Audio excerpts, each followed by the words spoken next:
Texas Republicans are revisiting plans to change the state's voting laws. A special legislative session at the Capitol starts on Thursday.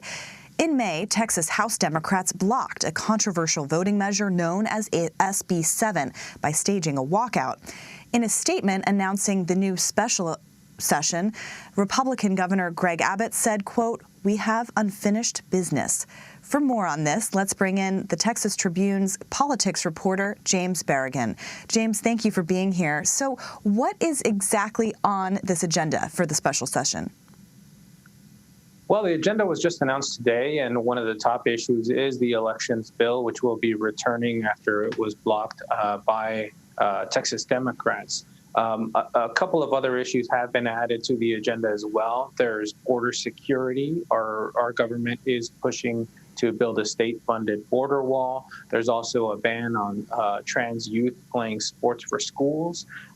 There's also social media censorship bills, critical race theory, which has become a cultural flashpoint, and abortion-inducing drugs, among other things. So it's a pretty conservative agenda that we have here in the upcoming special session.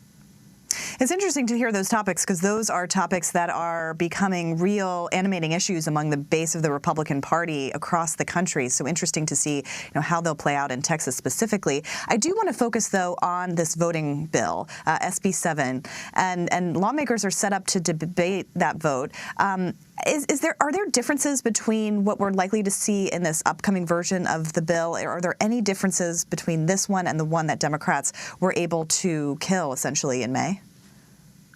Well, I think with the start of a new session, everything is on the table again. Obviously, there were differences between the two chambers, the House and the Senate, about which kind of bill they wanted to push forward.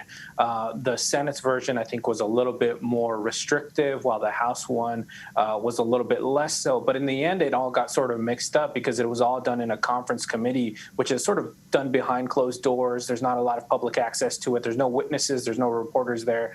And that was the one where there was, like, at the end of the session, there was confusion about whether the Souls to the Polls program that's run by a lot of African-American churches was going to be impacted, and whether there was going to be a provision in there to just overturn elections because of, suspicions of voter fraud.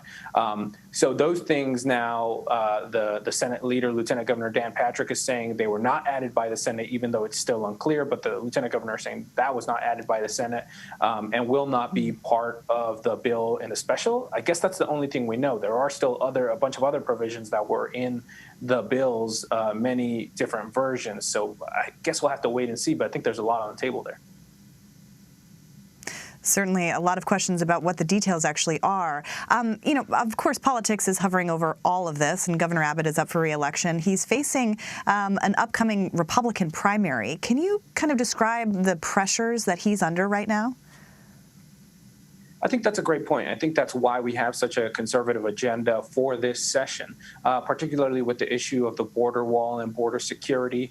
Both of his primary opponents, Alan West and Don Huffines, have slammed him for that issue, for not controlling immigration, for not building a border wall. Of course, we know that traditionally those are both issues that are left to the purview of the federal government. And so now we're seeing the Texas governor step into this role, I think under political pressure, to do so by the right of his party. And I think that also leads to a couple of the other issues, like, the transgender youth sports ban and a lot of these abortion-related issues, potentially because he's got a primary election in 2022 next year, but also there's rumblings and rumors about a potential presidential run in 2024. So something to keep an eye on there. And, as Abbott has been bringing forward these issues, I think people might be thinking back to February during that time where he was coming under a lot of criticism after the state's privatized electricity grid suffered major power failures during that winter storm. I mean, that was a huge headline. So, why isn't that being addressed in this session? I think that's one of the main criticisms that we're seeing after the special session was announced. Here in Texas, Democrats have picked up on this slogan called "Fix the Grid." and you're seeing that as a hashtag all over the place in Texas politics. That's a big question about why that's not on the special session, why the legislature isn't getting to debate that. The governor did send a letter to the Public Utilities Commission giving some recommendations about what to do, but there is, I guess, concern that, it's not a top concern for the legislature, which is the most representative branch of government here. Well, never a shortage of political news in Texas, that's for sure. James Barragán, thank you so much for breaking that down. Thank you.